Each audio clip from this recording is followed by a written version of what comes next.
Welcome to my YouTube channel. जबरदस्त mix show में आप सबका स्वागत है। सौतन की सुहागरात पार्ट 2। धूमधाम से शादी करने के बाद समर्थ और देविका घर आते हैं। घर पर सब उनका स्वागत करते हैं और सौम्या उनकी सुहागरात का इंतजाम करती है। समर्थ और देविका दोनों अपने रूम में बैठे बातें कर रहे होते हैं। तब देविका कहती है, सुनिए, आप इतना दूर क्यों बैठे हैं? नहीं, कुछ नहीं, बस थोड़ा सा थक गया हूँ। अगर आप कहें तो मैं आपका सर दबा दूं? अब नहीं, रहने दो, आप भी तो थक गई होंगी। देविका आगे बढ़ते हुए कहती है, थक तो गई हूं पर आपकी सेवा करना पहला धर्म है मेरा। देविका झट से समर्थ के पैर पकड़कर दबाने लगती है। ऐसे ही कुछ देर निकल जाती है और समर्थ कहता है, अब रहने दो देविका, तुम भी आराम कर लो, तुम भी थकी थकी लग रही हो।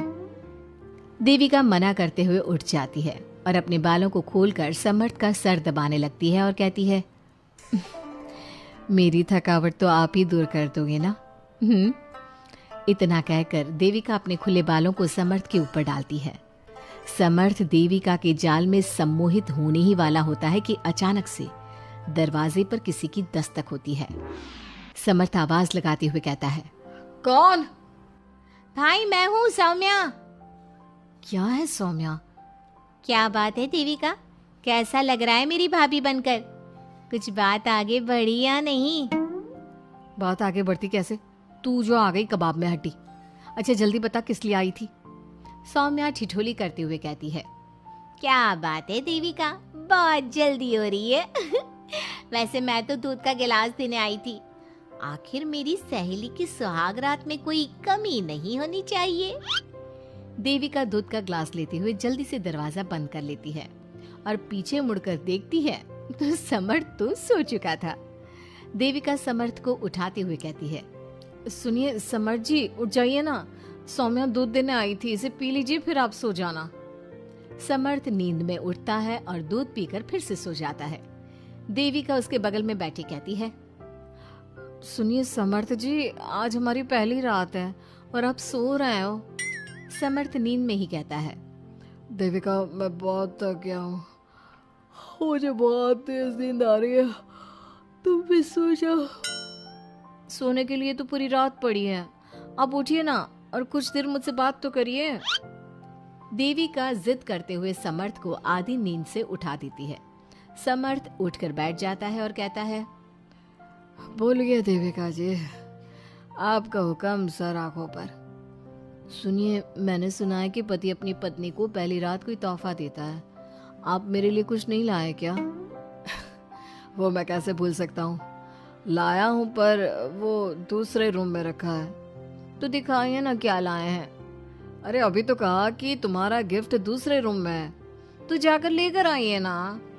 अगर अभी गया तो घर के सब लोग जाग जाएंगे और 10 तरह के सवाल जवाब करेंगे। मैं सुबह दिखाता हूँ ना। समर्थ इतना कहकर लेट जाता है और लेटे लेटे देविका से कहता है, अच्छा सुनो देविका, मुझे बहुत नींद आ रही है, मैं सो रहा हूँ, तुम भी सो जाओ।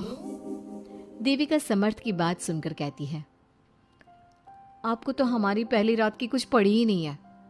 इतना कहकर देविका भी उसके करीब आकर लेट जाती है और सो जाती है। अगली सुबह अधीरा समर्थ के रूम में सफाई करने आती है और देविका को उसके करीब लेटा देख रोने लगती है। रोने की सिसकी सुनकर समर्थ की आंख खुल जाती है। वो उठकर देखता है कि अधीरा उसके कमरे में रो रही है। उसे देखते ही समर्थ बहुत गुस्से में आ जाता है और अधीरा से कहता है, अधीरा, तुम सुबह सुबह क्यों रो रही हो? तुम्हें यहाँ नहीं आना चाहिए था, जाओ यहाँ से। समर्थ अधीरा का हाथ पकड़कर रूम के बाहर कर देता है और कहता है, अब बिना दरवाजा नॉक किए अंदर मत आना। इतने में देविका भी आ जाती है और समर्थ को भड़काते हुए कहती है, हाँ समर्थ जी, ये रो रो कर हमारे घर में अपशगुन कर रही है और अब ये देखो कैसे मगरमच्छ के आंसू दिखा रही है। इतना कहकर देविका अधीरा का हाथ पकड़कर घसीटती है और कहती है, अब क्या रोती रहेगी या कुछ काम भी करेगी? मुफ्त में रोटियां तोड़ने को नहीं मिलेगी यहाँ पर। चल उठ यहाँ से और कुछ काम कर। अधीरा वहां से उठकर रोते रोते चली जाती है और जाकर रसोई में सबके लिए चाय बनाती है और चाय जाकर पहले अपनी सास को देती है। चाय पीते ही मंजू अधीरा को गुस्से से कहने लगती है, लगता है मुझे मारने की साजिश कर ली है। अरे अभी तक तूने ढंग की चाय बनाना नहीं सीखा। इतनी मीठी चाय बनाई है कि कहीं मैं शुगर की बीमारी से मर ही ना जाऊं। अरे जा जाकर तू मर कहीं। अधीरा मंजू की बात सुनकर दुखी होती है। इतने में सौम्या वहां आ जाती है और कहती है, ये लो, महारानी अभी यहीं बैठी है और मैं पूरे घर में देख आई। अरे ओ महारानी, यहाँ बैठकर किसका मातम मना रही हो? उठ यहाँ से और जाकर हमारे कपड़े धो, बहुत कपड़े पड़े हैं धोने को। अधीरा वहां से कपड़े धोने चली जाती है और बैठे बैठे खुद को कोसने लगती है। हे भगवान, मुझे उठा ले तो अच्छा है, मैं थक गई हूँ इस जिंदगी से। ऐसे ही कुछ दिन निकल जाते हैं। अब समर्थ भी अपने काम पर जाना शुरू कर देता है।